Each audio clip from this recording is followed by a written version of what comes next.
30. Famous celebrities who died in the last few days. Death has struck the world of fame once again, and this time it claimed names no one expected to lose so soon. From rock gods to silver screen icons, these stars shaped generations only to leave us stunned in the past few days. Their sudden departures have shaken fans worldwide and raised chilling questions about the price of brilliance.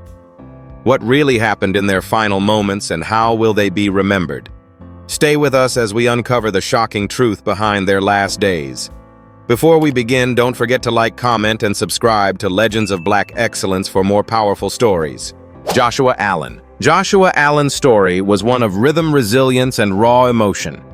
A life that rose from humble beginnings in Fort Worth, Texas, to the dazzling lights of national fame. Born on March 13, 1989, Joshua's journey to dance stardom was far from easy. He grew up with a natural sense of movement, mastering breakdance and hip-hop before even attending formal training. When he auditioned for So You Think You Can Dance in 2008, his electric energy instantly captured America's heart. He went on to become the first male winner of the show's 4th season, outshining thousands of competitors with a mix of strength, vulnerability, and charisma that couldn't be ignored. After his victory, Hollywood opened its doors.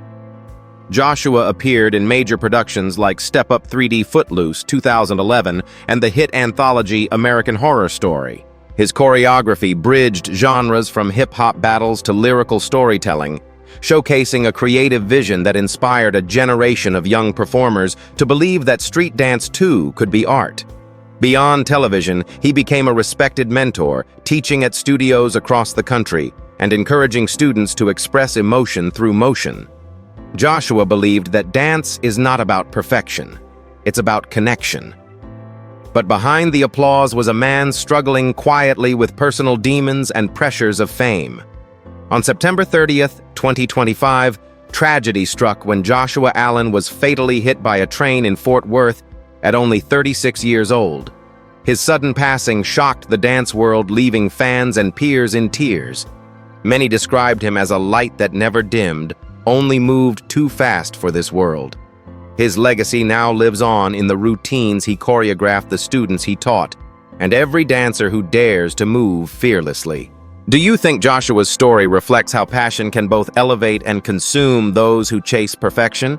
Joshua Allen's short yet impactful life remains a symbol of artistry unbound by limits, a reminder that the truest dancers don't just move to the beat, they move hearts. As tributes flood social media and dance studios light candles in his honor, one truth remains. Joshua didn't just dance, he transcended. This is Legends of Black Excellence, remembering a soul who turned motion into meaning. Malcolm Jamal Warner. Malcolm Jamal Warner's name has been etched into television history since the mid-1980s, when he became the heart and humor of The Cosby Show as Theodore "Theo" Huxtable. Born on August 18, 1970 in Jersey City, New Jersey, he was only 13 years old when the sitcom premiered. His sharp timing and warmth helped the show become one of the highest-rated programs in American TV history, earning him an Emmy nomination in 1986. But unlike many child actors trapped in nostalgia, Malcolm refused to be defined by one role. He matured into a multifaceted artist, an actor, director, poet, and musician, proving that his creativity extended far beyond the sitcom set. In the 1990s, Warner took control of his narrative, starring in Malcolm and Eddie alongside comedian Eddie Griffin, and later directing episodes of The Fresh Prince of Bel-Air and Kenan and Kel. His behind-the-camera skill earned industry respect, while his soulful jazz fusion band, Miles Long, showcased a different dimension of his artistry. He even won a Grammy Award in 2015 for his collaboration on Robert Glasper's Jesus Children of America, confirming that his talent reached far beyond television. Off-screen, Malcolm championed education, racial equity, and the mental well-being of artists navigating fame. He often reminded young Black creators that success without self-definition is just survival. On July 20th, 2025, Tragedy struck when he drowned accidentally off the coast of Playa Cocles, Costa Rica, while vacationing with friends. He was only 54 years old. His death sent shockwaves through Hollywood and among millions who grew up watching him, a devastating reminder that even the brightest lights can fade too soon. Malcolm Jamal Warner's journey was one of evolution and intention, from America's TV brother to a global creative force. His decades of work across acting, music, and activism left an enduring mark on both culture and conscience. Though his final act came unexpectedly, his message remains powerful.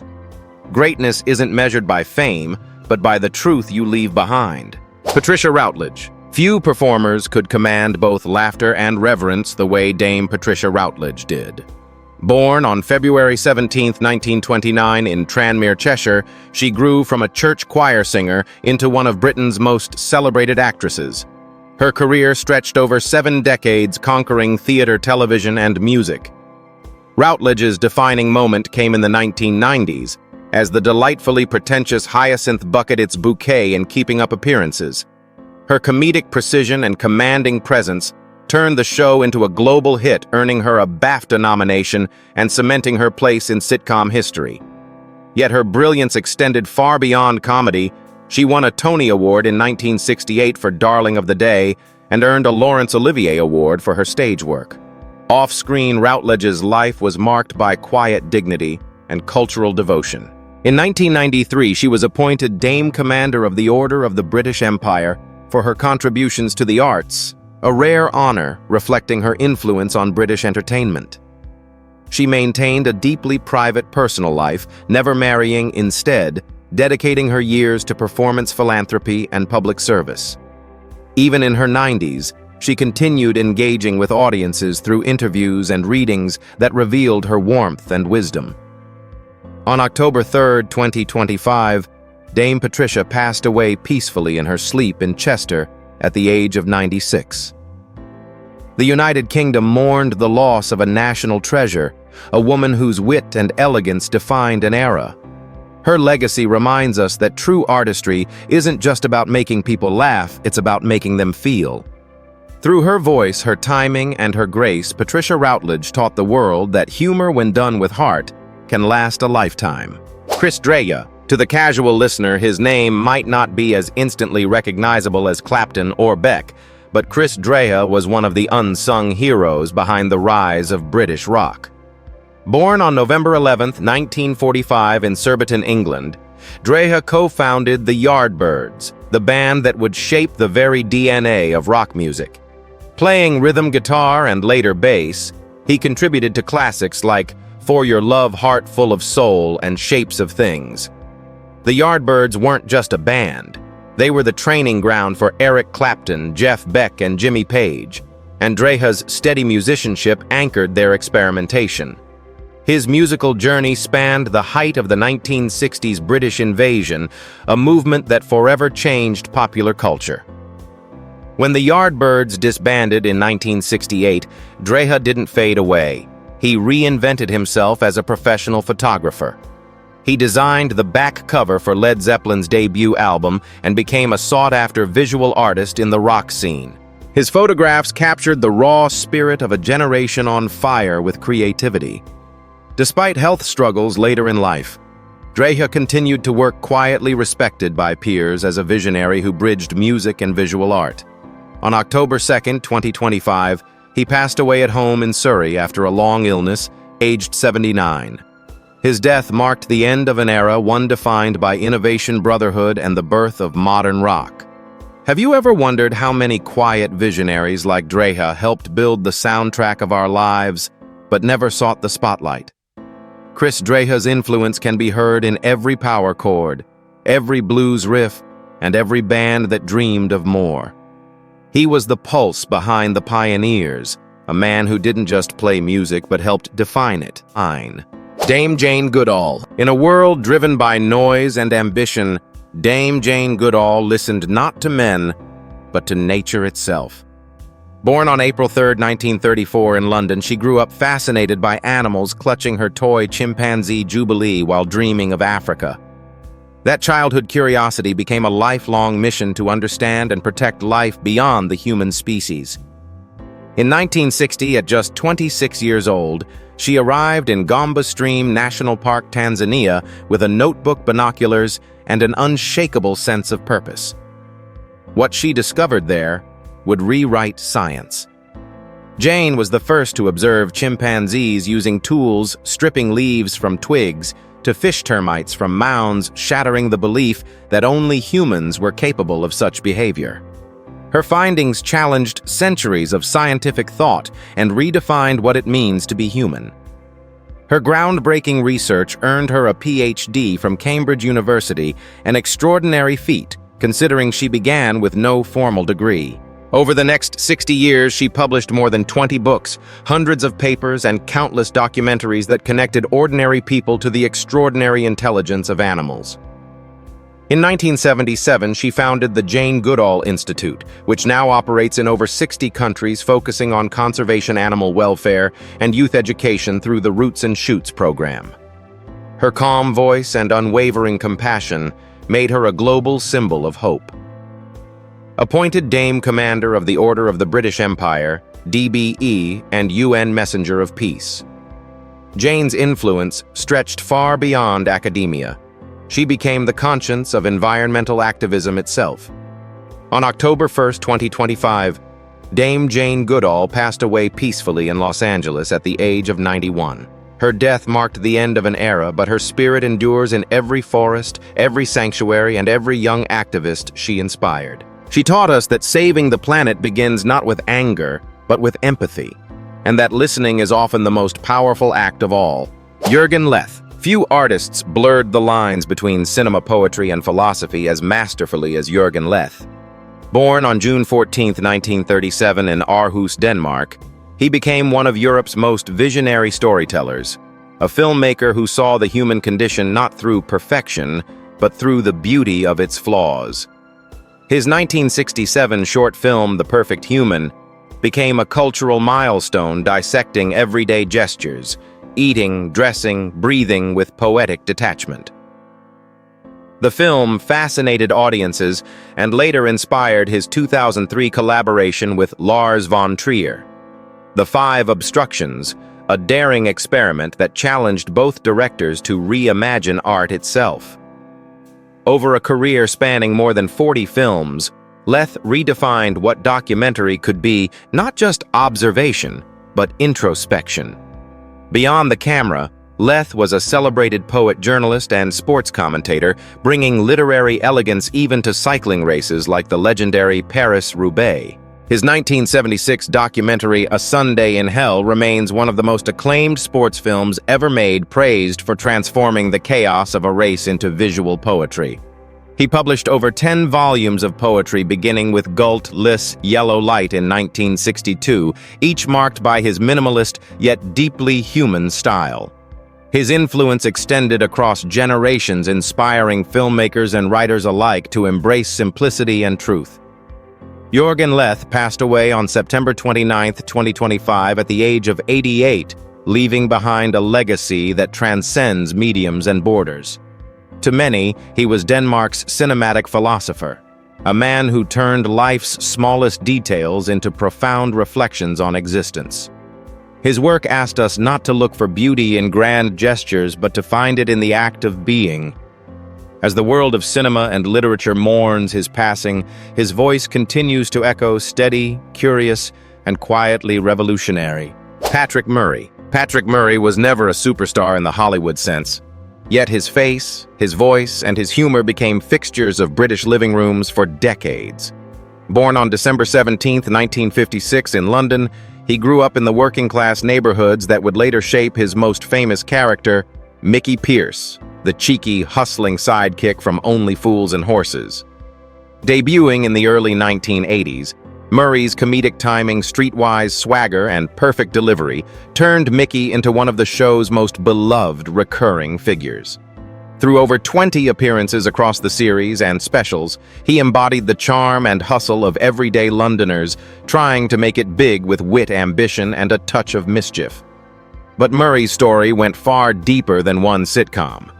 His acting career began in the 1970s, appearing in films like Scum 1979, Quadrophenia 1979, and The Firm 1989, where his raw authenticity brought grit to British cinema.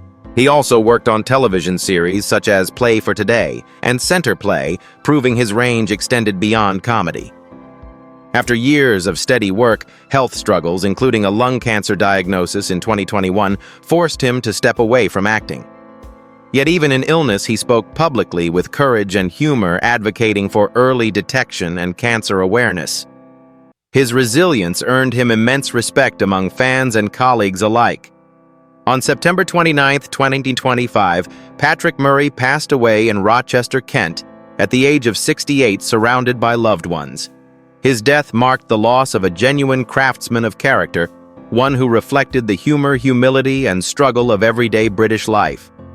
Tributes poured in from co-stars and fans who remembered not only his talent, but his warmth.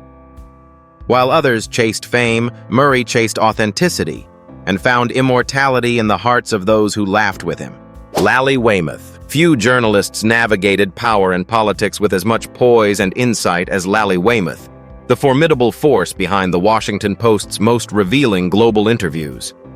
Born on July 3, 1943 in Washington, D.C., she was the daughter of Katharine Graham, the legendary publisher who helped expose Watergate, and the granddaughter of financier Eugene Meyer, founder of the Post. But Lally was never content to live in anyone's shadow.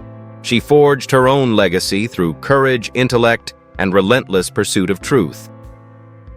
Joining the Washington Post in the 1970s, she became a respected foreign correspondent and later senior associate editor, known for gaining access to some of the most guarded figures on Earth. Across her 4-decade career, Weymouth interviewed leaders such as Saddam Hussein, Muammar Gaddafi, Yasser Arafat, Benazir Bhutto, and even Argentina's Javier Milei, often traveling to war-torn regions when few others dared. Her writing offered not just facts, but nuance, capturing the psychology of power in moments of global tension. Colleagues described her as fearless in the field, refined at the table. She embodied the rare balance of privilege and purpose, using her platform not for comfort, but for confrontation of the world's most pressing truths. Beyond journalism, she also served as a bridge between American diplomacy and media, attending major summits and supporting freedom of press initiatives. On September 29, 2025, Lally Weymouth passed away peacefully in her Manhattan home at the age of 82, leaving behind an extraordinary legacy of truth-telling. Her death marked not just the loss of a journalist, but the fading of an era when print interviews could shake nations.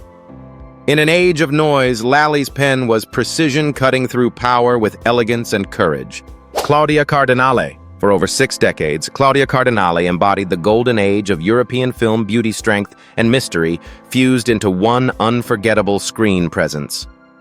Born on April 15, 1938, in Tunis, Tunisia, to Sicilian parents, she first rose to fame after winning the Most Beautiful Italian Girl in Tunisia contest in 1957.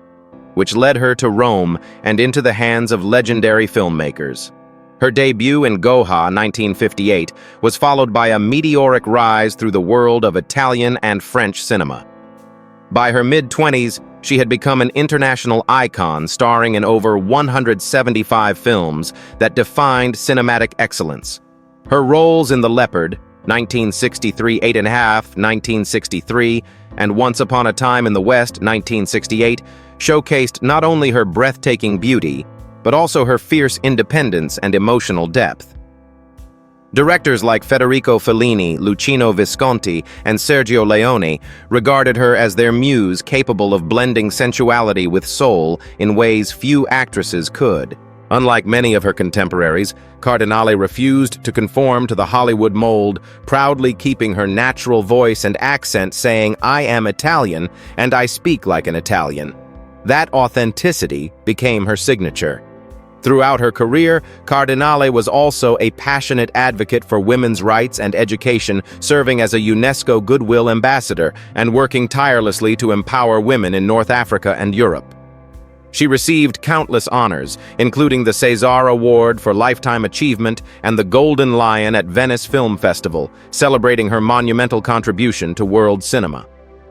On September 23, 2025, Claudia Cardinale passed away peacefully in Neuilly-sur-Seine, France, at the age of 87, leaving behind an empire of artistry that transcends language and time.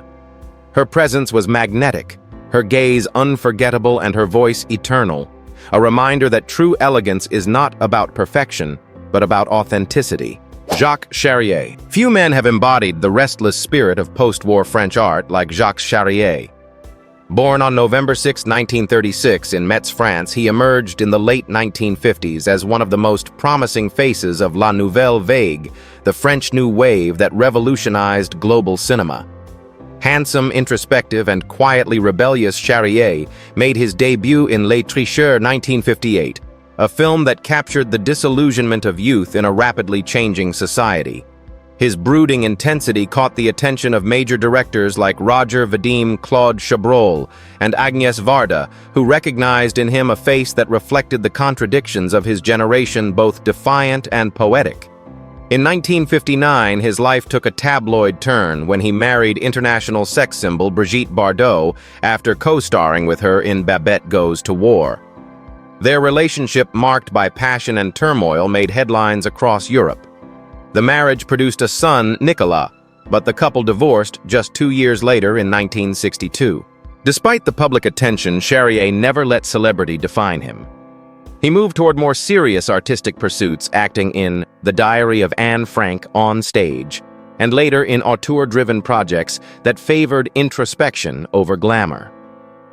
By the 1970s, Charrier's creative path shifted entirely. He withdrew from mainstream cinema and devoted himself to painting ceramics and film production, finding peace in artistic solitude.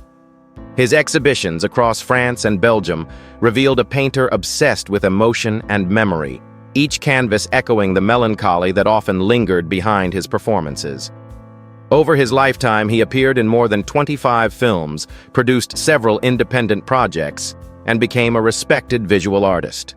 On September 3, 2025, Jacques Charrier passed away in Saint-Brieuc, Brittany, at the age of 88. France mourned not only an actor, but a man who dared to live art in every form through film, love, and color. His life was a vivid testament to the power of reinvention, proof that the truest artists never stop creating. They simply change their medium. Paula Shaw. Paula Shaw's career was one of remarkable depth, a bridge between art and personal transformation.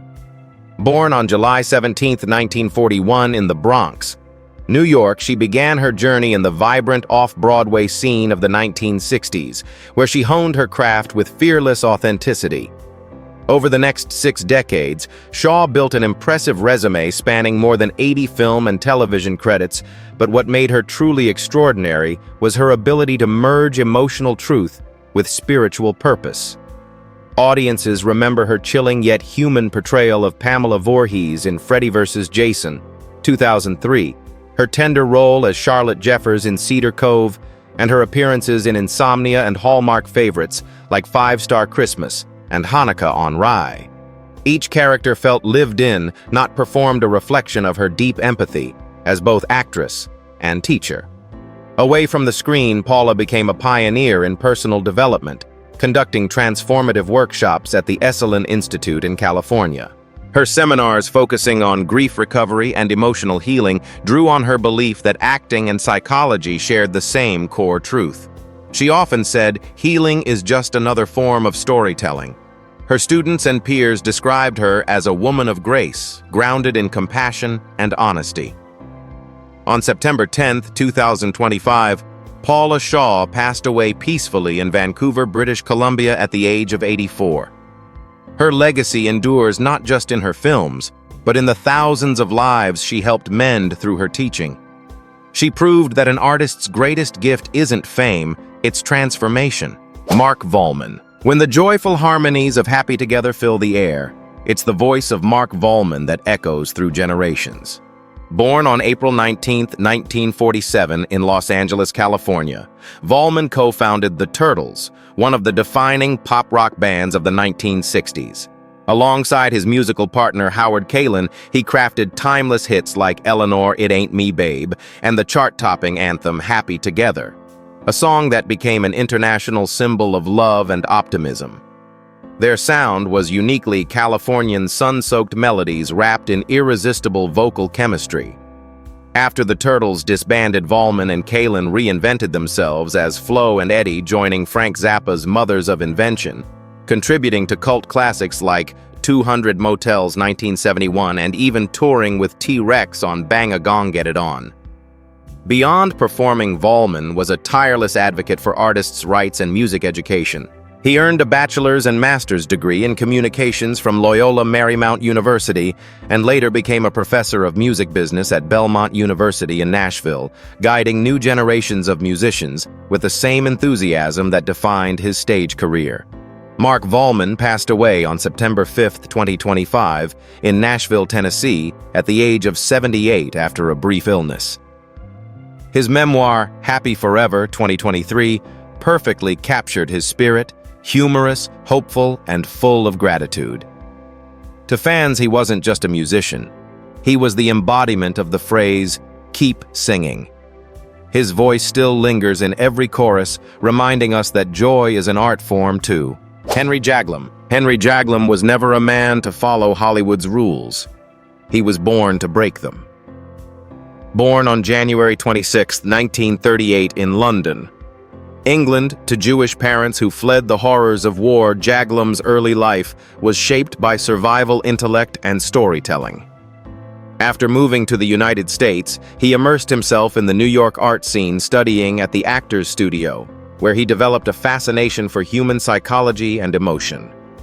His acting career began modestly, with appearances in Easy Rider 1969 and Psych Out, but his heart always beat for directing.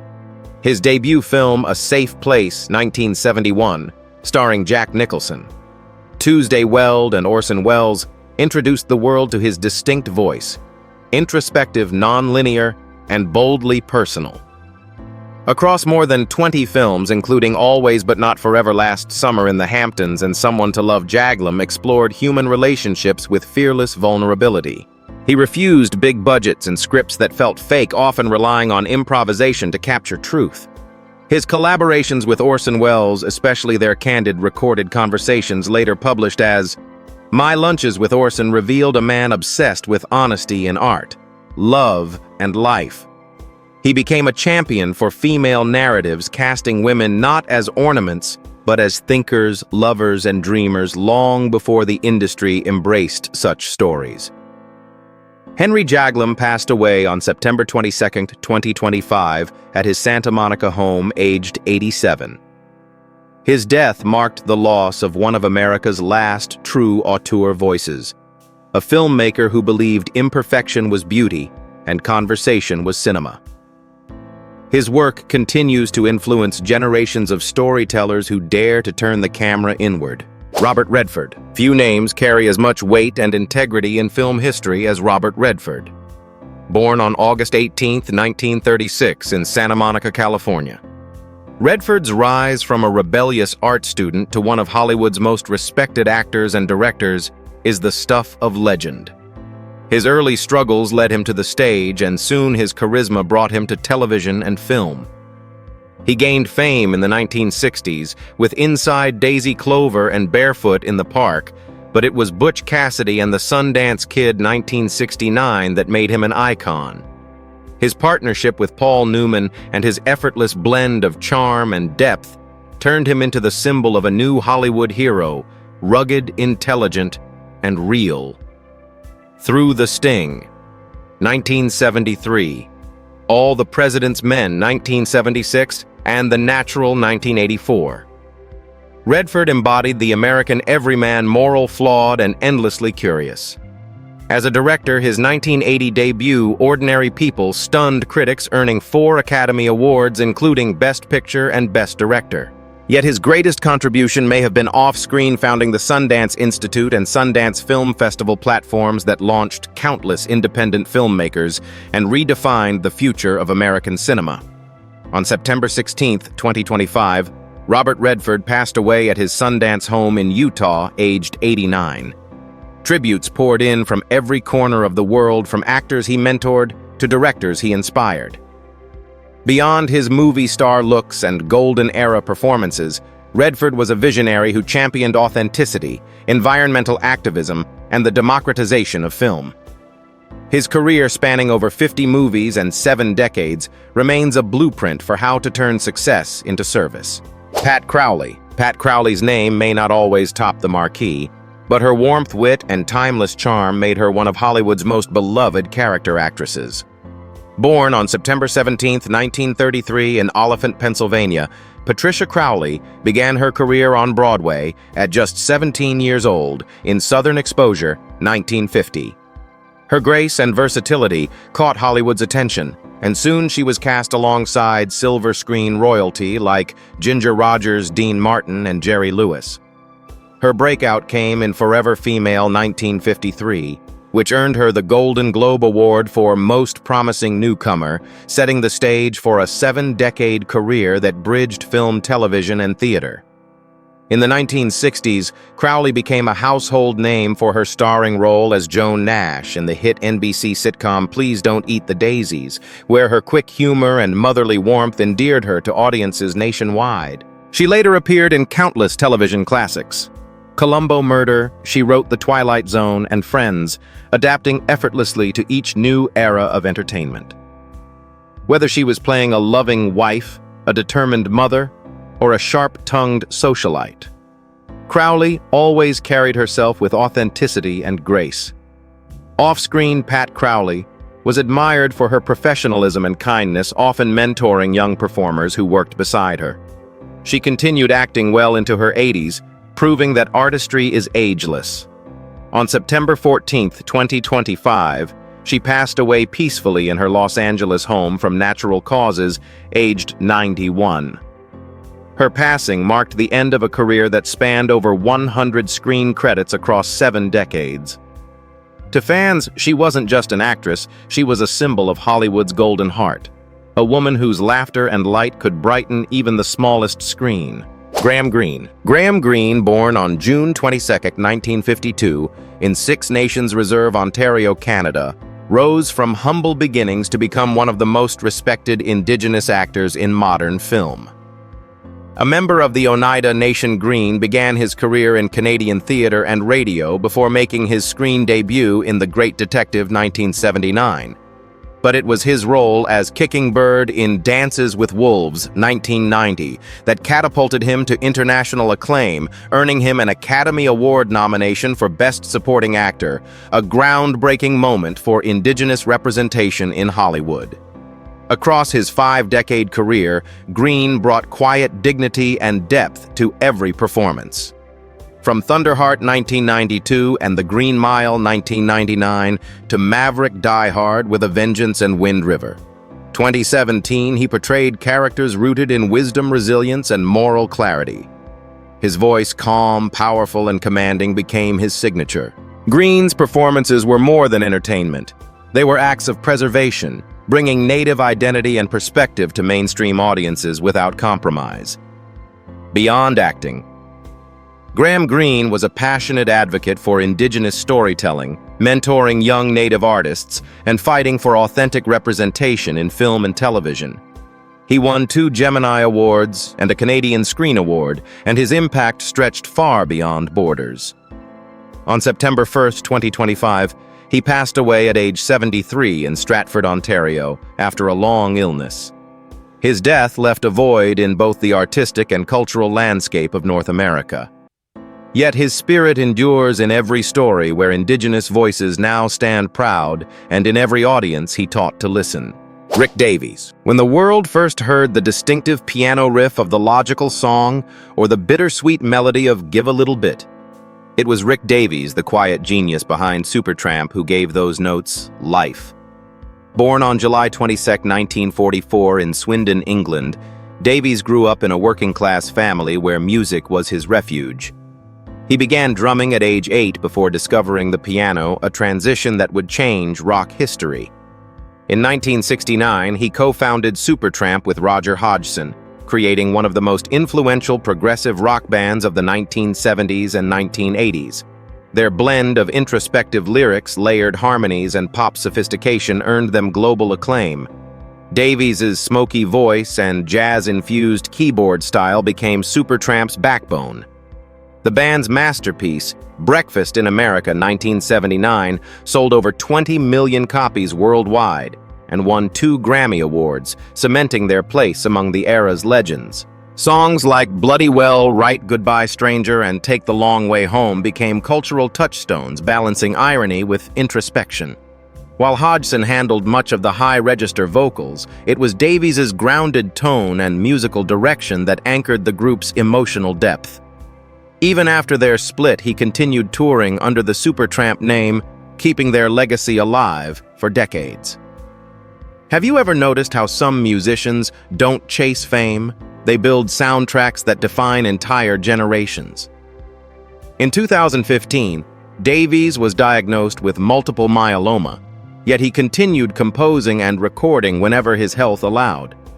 Fans admired his humility and dedication, the mark of a true craftsman who lived for his art, not its applause. On September 6, 2025, he passed away in East Hampton, New York at age 81 after a long and courageous battle with the disease. His music still plays on radio stations, in film soundtracks, and in the hearts of listeners who grew up finding truth in his lyrics. Polly Holiday. When Polly Holiday walked on screen, she didn't just act, she owned the moment.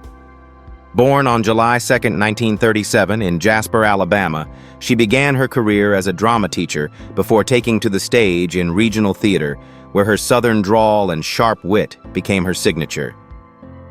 Her big break came in 1976 as the irrepressible waitress Flo Castleberry on the CBS sitcom Alice.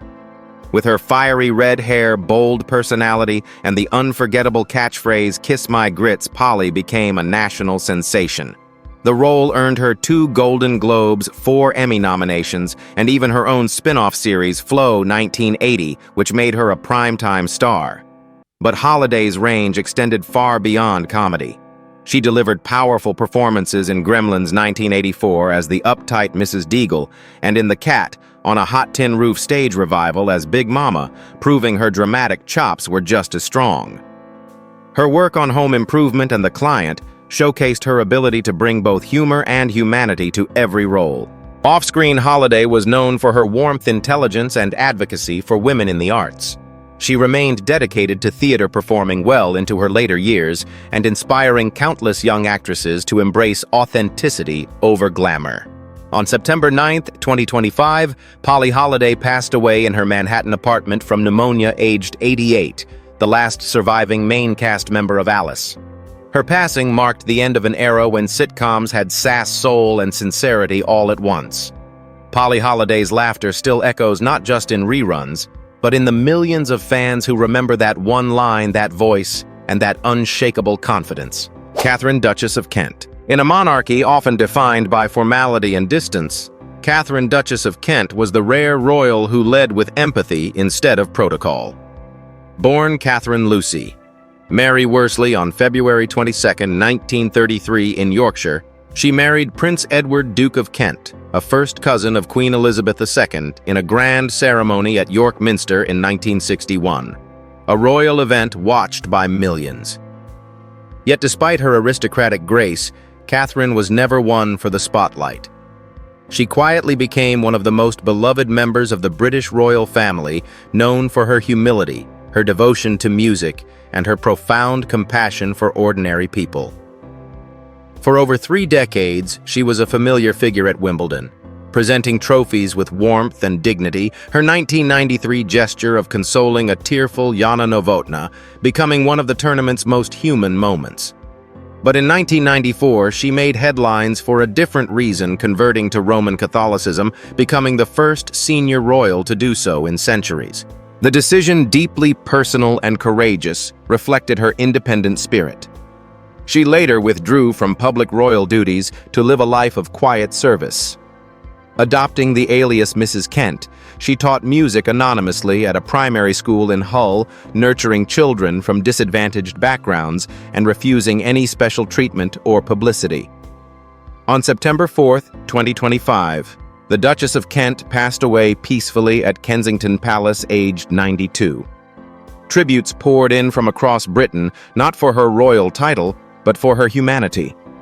To many, she represented a bridge between privilege and purpose, a gentle reminder that kindness holds more weight than crowns. Giorgio Armani. Few designers have reshaped the global image of elegance like Giorgio Armani. Born on July 11, 1934 in Piacenza, Italy, Armani began his career not in fashion, but in medicine, briefly studying to become a doctor before discovering his passion for design while working as a window dresser. In 1975, he and his lifelong business partner, Sergio Galeotti, founded the Armani fashion house, setting in motion a revolution that would forever change how the world dressed. His minimalist aesthetic, unstructured jackets, neutral palettes, and fluid silhouettes stripped away excess and celebrated confidence. His international breakthrough came in 1980 when Richard Gere wore his designs in American Gigolo, cementing Armani as the face of refined masculinity. From then on, Hollywood and high society became his runway. He dressed everyone from Michelle Pfeiffer to Denzel Washington, and his suits became synonymous with sophistication and power. By the early 2000s, the Armani empire had expanded into perfume, furniture, hotels, and accessories, reaching annual revenues exceeding $2 billion. Yet Armani always maintained his personal motto: elegance is not about being noticed, it's about being remembered. Behind the glamour, Armani was a man of discipline and purpose. He championed sustainable fashion long before it was a trend, emphasized ethical production, and contributed millions to global health and disaster relief causes. On September 4, 2025, Giorgio Armani passed away in Milan at age 91 from complications of liver failure. The world mourned not just a designer, but an architect of modern identity, a man who understood that fashion could be both art and attitude. Joe Bugner. In the brutal world of heavyweight boxing, few men faced legends and lived to tell their story. Joe Bugner was one of them. Born March 13, 1950 in Szüreg, Hungary, he fled with his family to England after the Hungarian Revolution, eventually settling in Cambridge. There, a teenage Bugner, tall, powerful, and fiercely determined, discovered his gift for boxing. He turned professional at just 17 years old in 1967, and by his early 20s had become one of Europe's most formidable heavyweights. Standing 6 feet 4 inches tall, with a reach that could command any ring, Bugner wasn't just a fighter, he was a tactician mixing defense with precision and an unshakable jaw. His career is defined by battles with the greatest names in boxing history: Muhammad Ali, Joe Frazier, and Henry Cooper. His 1971 victory over Cooper, though controversial, made him the British heavyweight champion at age 21. 4 years later, Bugner went the distance against Ali for the world heavyweight title in Kuala Lumpur, one of the few men to endure all 15 rounds against the greatest. With a professional record of 83 fights including 69 wins, 43 by knockout, his legacy spans both continents and eras. Later in life, he relocated to Australia, reinventing himself as an actor, businessman, and occasional boxing commentator, appearing in films like Crocodile Dundee 2, 1988. On September 1, 2025, Joe Bugner passed away in Brisbane, Australia at the age of 75 after a long battle with dementia. The tributes came not only from boxing fans, but from those who admired his resilience, a man who fought giants inside and outside the ring. His life was proof that true champions aren't defined by titles but by endurance. Brett James. Behind some of the most emotional and enduring country songs of the last 3 decades stood a quiet genius, Brett James. Born on June 5, 1968 in Columbia, Missouri, he first pursued medicine at Baylor University before following his true calling, songwriting. Moving to Nashville in the early 1990s, he struggled for years before releasing a self-titled album in 1995. But it was behind the microphone, not in front of it, where he found his magic. Brett became one of Nashville's most prolific and respected songwriters, crafting lyrics that captured both heartbreak and hope with unmatched authenticity. His pen gave life to chart toppers like Carrie Underwood's "Jesus Take the Wheel," which earned him a Grammy Award for Best Country Song in 2007, and hits like "When the Sun Goes Down." Kenny Chesney, "Who I Am," Jessica Andrews, and Blessed Martina McBride. Over his 3-decade career, Brett wrote or co-wrote more than 500 recorded songs, 25 one hits, and collaborated with icons across genres from Tim McGraw and Bon Jovi to Kelly Clarkson. Inducted into the Nashville Songwriters Hall of Fame, he was celebrated not only for his craft, but for mentoring young songwriters, reminding them that a great song doesn't come from a rhyme, it comes from truth. On September 18, 2025, Brett James tragically died in a plane crash near Franklin, North Carolina, alongside his wife and stepdaughter at just 57 years old. The country music world fell silent, mourning the man whose words had defined so many of its greatest moments. His legacy is now eternal, woven into the melodies that tell America's stories of love loss and redemption. Yu Minglong. Rising from Beijing's new generation of screen idols, Yu Minglong was a talent who seemed destined for longevity until fate struck too soon. Born on June 15, 1988 in Beijing, China, he began as a model and musician before stepping into acting, where his effortless charisma quickly caught the public eye. His breakout role came in the viral 2015 web drama Go Princess Go, where he portrayed the ninth prince, a charming yet conflicted royal whose emotional depth turned Yu into a household name overnight. His performance brought a new dimension to Chinese historical fantasy, blending humor, vulnerability, and elegance in a way that resonated with millions across Asia. He went on to star in Eternal Love 2017 as Chonglu and The Legend of the White Snake 2019 as Xu Xian, solidifying his reputation as one of China's most versatile and bankable actors. Off-screen, Yu pursued music, releasing singles such as Just Nice in 2013, which showcased his gentle vocals and poetic sensibility. Fans adored him not just for his looks, but for his humility, a quality rare in the glittering world of C-drama fame. His social media presence reflected a man deeply thoughtful, often speaking about mental health and the pressure of perfection in entertainment. On September 11, 2025, Yu Minglong tragically passed away at age 37 after an accidental fall from his Beijing apartment balcony. The news sent shockwaves through the Chinese entertainment industry and broke the hearts of millions of fans worldwide. Vigils were held online and outside major studios, with thousands lighting candles under the message, "Forever our ninth prince." His artistry, both in music and acting, remains a reminder of vulnerability behind fame, a life both luminous and fragile. Marilyn Nolan. Before fame was fleeting and celebrity disposable, there was Marilyn Nolan, a child actress whose innocence defined the early sound era of Hollywood.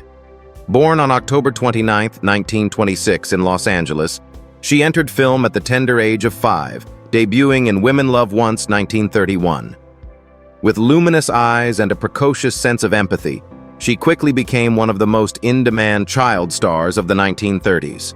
She charmed audiences as young Beth in Little Women 1933, alongside Katharine Hepburn, and later as Baby Jane in Imitation of Life 1934, a role that earned her national acclaim for portraying deep emotion beyond her years.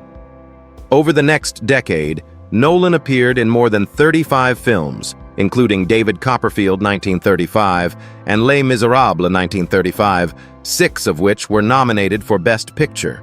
Yet, like many child stars of her era, she struggled to transition into adult roles as Hollywood evolved. By the 1950s, she gracefully stepped away from acting, pursuing writing and education, preferring privacy over publicity. Though she vanished from the screen, her work became a cornerstone of cinema's golden age, preserved in film schools and retrospectives around the world. On September 15, 2025, Marilyn Nolan passed away peacefully in Eagle, Idaho, at the age of 99. Her century-long life stood as a living bridge between the silent era's simplicity and modern cinema's spectacle. She never sought scandal or reinvention. She simply let her early brilliance speak for itself.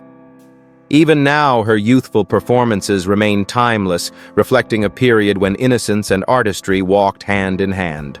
Ricky Hatton. In an age when boxing was losing its soul to showmanship, Ricky Hatton reminded the world what a true fighter looked like: grit, humility, and unrelenting courage. Born on October 6, 1978 in Stockport, England, Hatton grew up in the working-class district of Hyde, where his father introduced him to boxing at a local gym. From the start, he was a natural, fierce, yet disciplined, powerful, yet tactical. He turned professional in 1997, quickly becoming a fan favorite for his aggressive body snatcher style and his ability to bring the crowd to its feet. Within just a few years, he captured the IBF and WBA light welterweight titles, dominating the 2000s with a blend of passion and precision. His most legendary moments came in the ring with Giants, a 2005 victory over Kostya Tszyu that made him a national hero, followed by electrifying battles against Floyd Mayweather Jr. and Manny Pacquiao. Though he suffered losses against those icons, his bravery earned him global respect. Known as the Hitman, Hatton amassed a career record of 45 wins, 32 by knockout, and 3 losses, a testament to his consistency and strength. But his greatness extended beyond numbers. Hatton's magnetic personality made him the ultimate people's champion, a fighter who represented the dreams of everyday Britons. After retiring, Hatton became a trainer and promoter, helping young boxers chase their own titles. Yet his life wasn't without struggle. He publicly battled depression and alcoholism, becoming an outspoken advocate for mental health in sports. On September 14, 2025, Ricky Hatton passed away at his Hyde home in Greater Manchester at the age of 46, leaving a nation in mourning.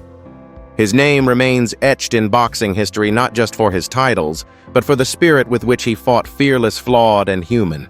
Bernie Parent to hockey fans. Bernie Parent wasn't just a goalie, he was a wall of willpower and grace. Born on April 3, 1945 in Montreal, Canada, Parent began skating before he could even spell goal. His raw talent earned him a spot with the Boston Bruins in 1965, but it was with the Philadelphia Flyers that he would make history. Between 1973 and 1975, Parent backstopped the Flyers to 2 consecutive Stanley Cup championships, leading the league in wins and shutouts.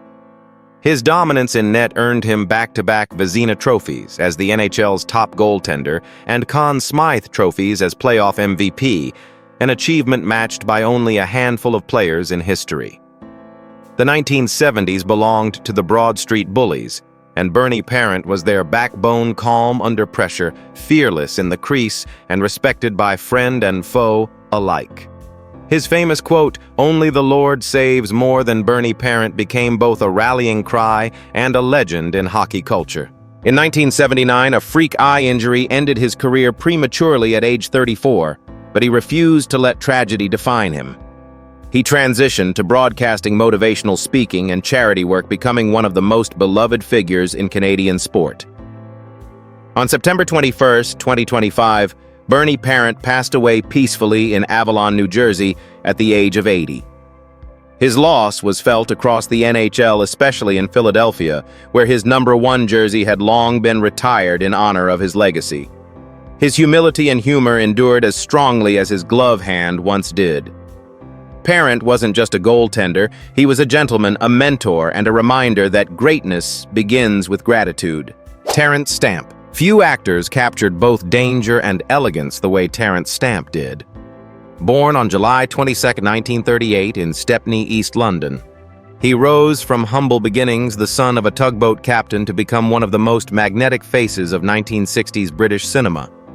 A graduate of the Webber Douglas Academy of Dramatic Art, Stamp's piercing blue eyes and aristocratic poise made him an instant star. His breakout role in Billy Budd 1962 earned him an Academy Award nomination and the Venice Film Festival's Best Actor Award, launching him into a golden era of fame. He followed with haunting performances in The Collector 1965, which won him the Cannes Best Actor Award, and far from the madding crowd 1967, where his intensity made audiences both love and fear him. Yet Stamp never settled for typecasting. By the 1970s, he vanished from mainstream cinema, retreating to India for a spiritual awakening with Guru Krishnamurti, emerging years later transformed, serene, philosophical, and ready for a second act. His comeback was spectacular.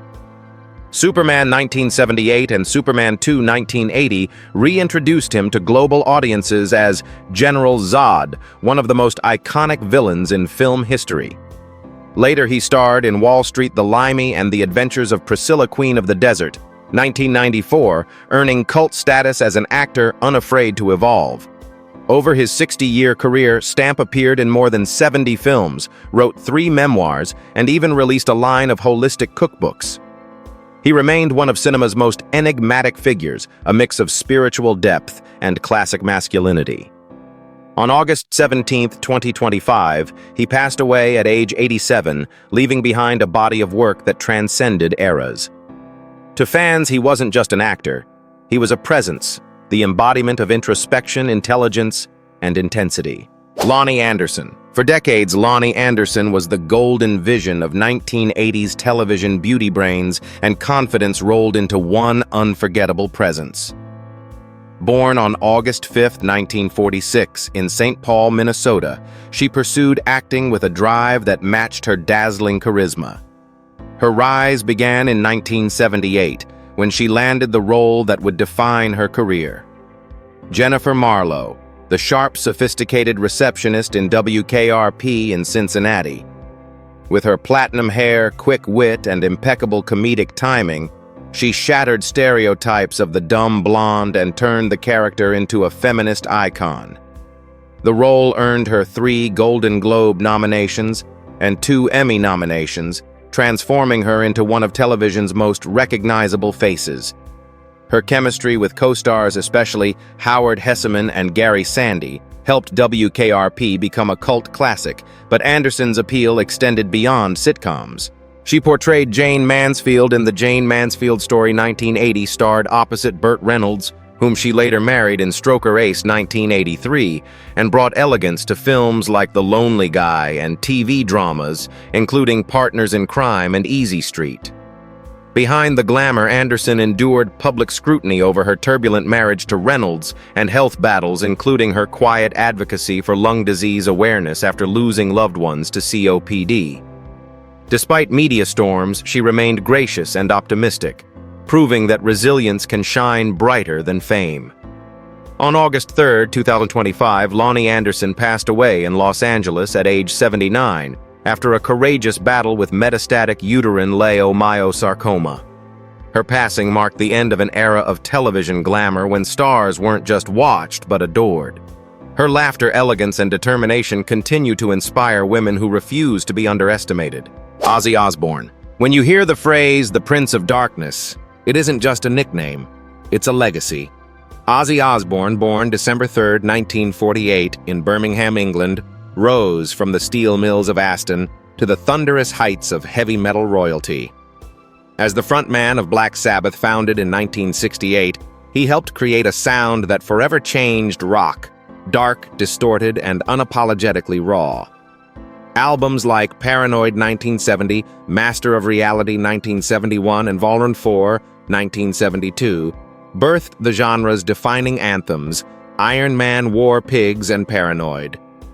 Ozzy's voice, haunting yet human, gave heavy metal its soul. After leaving Sabbath in 1979, he launched a groundbreaking solo career with Blizzard of Oz 1980, introducing classics like Crazy Train and Mr. Crowley. Alongside guitarist Randy Rhoads, Ozzy proved that darkness and melody could coexist, pioneering an entirely new wave of metal. Over the next 4 decades, he sold more than 100 million records, won multiple Grammys, and influenced generations of musicians from Metallica to Slipknot. Beyond music, his chaotic charisma found a second life on television with The Osbournes 2002 to 2005, which made him a pop culture icon and introduced a new generation to rock's most unpredictable star. Behind the madness, Ozzy was a survivor overcoming addiction injury and Parkinson's disease with resilience that mirrored his music's grit. On July 22, 2025, Ozzy Osbourne passed away at age 76 in his Buckinghamshire home after years of fragile health.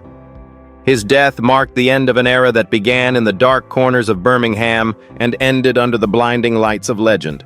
Loretta Swit. For 11 unforgettable seasons, Loretta Swit gave television one of its most complex, beloved, and enduring female characters. Major Margaret Hotlips. Houlihan on MASH. Born November 4, 1937, in Passaic, New Jersey, Swit trained at the American Academy of Dramatic Arts, where she developed a passion for stage performance before conquering the small screen. When MASH premiered in 1972, Swit's character began as a strict by-the-book army nurse, but through her nuanced portrayal, Margaret evolved into one of television's earliest feminist icons, brave, intelligent, and compassionate. Swit's emotional range transformed what could have been a caricature into a deeply human portrait of women in wartime. Her performance earned her 2 Emmy Awards out of 10 nominations and secured MASH as one of the most critically acclaimed series in television history. Off-screen, Swit was known for her warmth and tireless humanitarianism. After MASH, she starred in Cagney and Lacey, the pilot version, numerous stage plays, and independent films. Yet her life's mission became animal rights advocacy. She authored Switheart, the watercolor art and animal activism of Loretta Swit, donating profits to rescue shelters and environmental causes. Her advocacy won her awards from PETA and the ASPCA, proving that her compassion wasn't an act, it was her essence. On May 30, 2025, Loretta Swit passed away in her New York City apartment at age 87, surrounded by her beloved rescue pets and close friends. Her artistry, humor, and advocacy left a legacy that transcended Hollywood. To millions, she will always be Major Houlihan, a woman who found strength in empathy and courage in kindness. As we look back on these incredible lives, from Ozzy Osbourne's chaotic genius to Loretta Swit's compassionate artistry, we're reminded that greatness comes in many forms. Some inspired through rebellion, others through grace, but all left their mark on history. Their stories force us to ask what truly defines a legacy fame talent, or the courage to stay authentic in a changing world. Share your thoughts below. Which of these legends moved you most and why? Don't forget to like, comment, and subscribe for more untold stories from Legends of Black Excellence.